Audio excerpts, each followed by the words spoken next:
Hello, welcome. Crikey. Welcome back to the channel.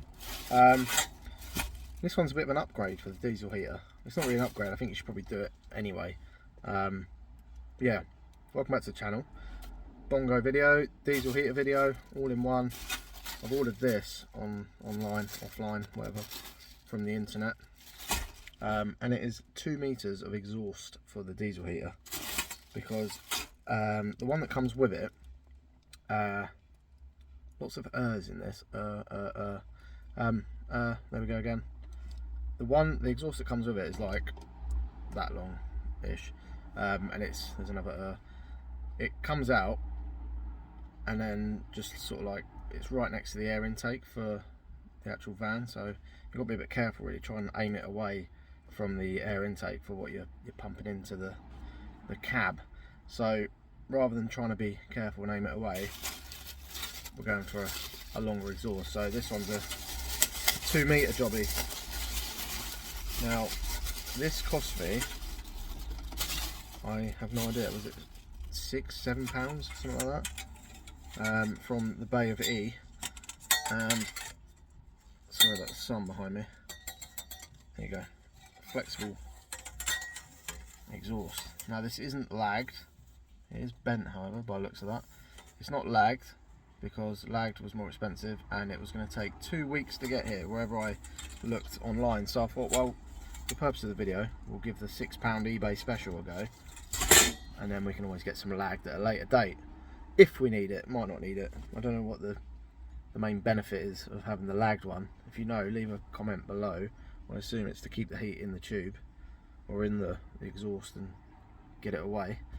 But it's under the van anyway, with lots of hot stuff, so I'm not that worried. The only other benefit of a lagged one, I assume, would be maybe to quieten it down a bit, but it's not that loud anyway, so I'm not fussed. So we're going to give it a go and then see how we get on. If it's awful, then we'll upgrade to the lagged, but I just don't want to wait 2 weeks for delivery. So anyway, enough talking and urring. Let's get this little bad boy fitted. So, seats up. Here's an update. It's been in for a week now. I haven't really been using it because of the exhaust situation, but I have noticed that this is sort of coming off. I obviously haven't tightened that enough, so I'll have to get that on a bit more and do that Jubilee clamp up, because that is loose. Something I've missed. I've also noticed this. There's a lot of dirt on the top, so something to bear in mind, because obviously it is exposed to the elements being under the car. So, and we've had a lot of rain recently, so I expect a lot of road water and stuff has been splashing up and going on here, which ultimately means it might have been going around this area where the intake is. I don't think it makes a lot of difference, because it's only heating the air as it goes past. It's not combusting that air, it's only combusting the air that's coming in from below. But something to note anyway. Maybe put like a filter or a pair of tights over the end, just to protect the end from any large bits of debris or whatever. But anyway, just a few little notes. There we go, that's the old one off. It's only been used a handful of times, but it does look a different colour to the other one, so it's obviously been getting hot, as we would expect. But yeah, it's more than I would have thought by now. But I'm just going to take the silencer, or whatever this thing is, off the end, muffler, whatever. One thing to note is there's a hole there that you can use for mounting, and there's also, not a lot of people know, there's a hole there as well. See that? That is a drain point. So it's best, what I'm told, is to have it mounted like that way, so that the hole at the bottom is at the bottom, so that any moisture or whatever makes its way down the pipe, and then that's like the low point that will drain any moisture out. So that's the idea of that, just in case you're wondering. So all I'm going to do now is chuck that onto that. I do remember when I was fitting this, I had to get a cone cutter and not cut it, but like put it in there just to like open the ends out. See the score in there? So it just made it a bit, only slightly wider, because for some reason, you might be able to see it on there. These are like the same size. I don't know if you can see it on here. They're like pretty much the same diameter. This one does actually look slightly bigger on this new one, but yeah, a little tip. I'll show you what I mean if I need to do it. Yeah, it just basically opens that up, and then you can slide it over there a bit easier. Anyway, right, I'm going to take that off and put it on there. So that is actually wider on that one. You can sort of see what I mean on the one that comes with the kit, the Vevel, whatever it is. I had to sort of score it all up, mangle the end a little bit just to open it enough to get it over that end, which it now does. But this one did go straight on, which is good. So I will leave the link below for this if anybody wants to buy that for themselves. It does fit straight over, so it's a Brucey bonus. Anyway, right, onwards. Right, some textbook camera angles here, but well, that's not too bad, you can see a bit. That's the new one on. Somewhere, where are you? There, obviously. I've done that up. That's the copper fuel line that we've done last time, which is upgraded. Yep, that's on. Runs down here.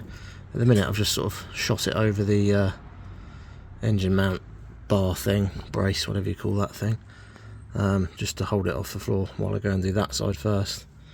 I might actually run it through that gap anyway, because it's nice, otherwise I've got to go right round that way. So I don't know, I'm not sure on the route yet, but we'll find out in a minute. I did think about coming out of here and then into there, down that pipe, and then running it all the way over there, but I didn't, basically, because A, because I couldn't be bothered, and B, because you'd have a low point here, because it'd have to go back up, and then I think any moisture would sort of sit in the low bit. So that's why I didn't do it, but mainly because I couldn't be bothered. So I'm going to go around that side now, and I'm going to try and attach that little fella there. And for some reason the torch has just got brighter. That's weird. Anyway, sorry, getting sidetracked by the zoom feature. Right, so exhaust goes down along that bar thing, round the back, then it turns right, and it goes, I don't know if you can see, where are you? Kind of see it. I've fixed the silencer. There's my great big finger there on the other side. So that goes, let me just show you.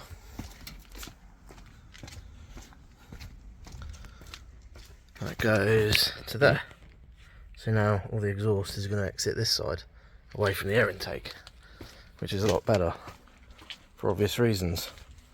That's the old one, as you know.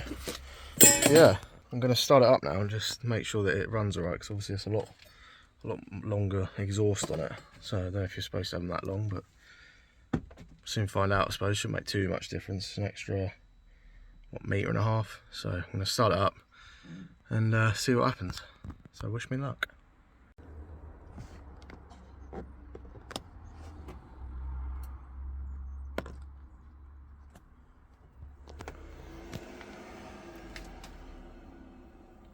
Right, turned it on.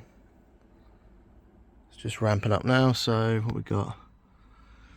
Can't really see much, but the voltage has dropped a little bit. That was at 13 something. So as the glow plug's on, that's reducing the voltage down a bit. You can't really see, apologies, it's not really showing you very well, but I can't even see, to be honest. There you go, you can sort of see that. So there, that is the glow plug, little symbol, and then this one here is the fan. So they're both on. The fan is on quite low at the minute. Yeah, so it's just starting up. So I'll report back once we know what's happening. But I can feel a little bit of, just heard the pump go a few times. This isn't a running video, I'm just sort of wanting to see if it works, so I'll do a proper video on it eventually, probably next video. Yeah, I'm gonna go and see if it's working alright, so I'll get back to you.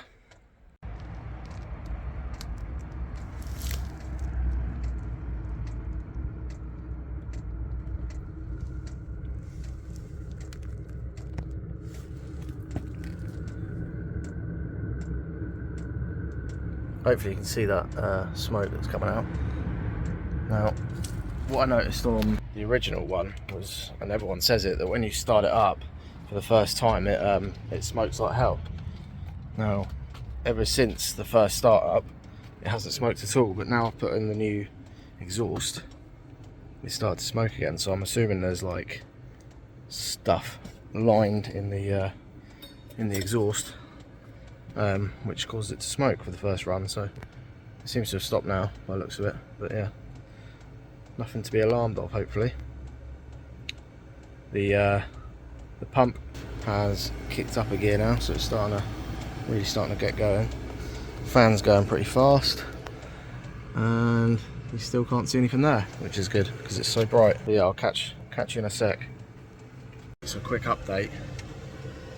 It's working lovely. No issues at all. It's going full whack now, pretty much. And yeah, it's all running well. So no issues. There's no fault codes, nothing like that with the longer exhaust. Wasn't sure if it would be more back pressure or anything like that to cause a fault code, but yeah, I would show the screen, but it's so bright with that sun that you can't see anything. So you just have to take my word for it. But yeah, anyway, thanks for watching. Hope you enjoyed this video. It was only a quick, what should have been a quick swap, but I've actually been at it about an hour because basically I couldn't be bothered to jack up the Bongo and get the axle stands and all that out, so I just did it freelance, so to speak, just crawled underneath and regretted it ever since, basically. So there's a tip. The main tips are upgrade that, and when you're going under there, just get your jack out. It's a lot easier, and your jack stands. Crawling under there without them is a pain in the ass, basically. So that's what's taken me so long. But yeah, anyway, thanks for watching. Subscribe if you haven't. I'll see you on the next video. Bye.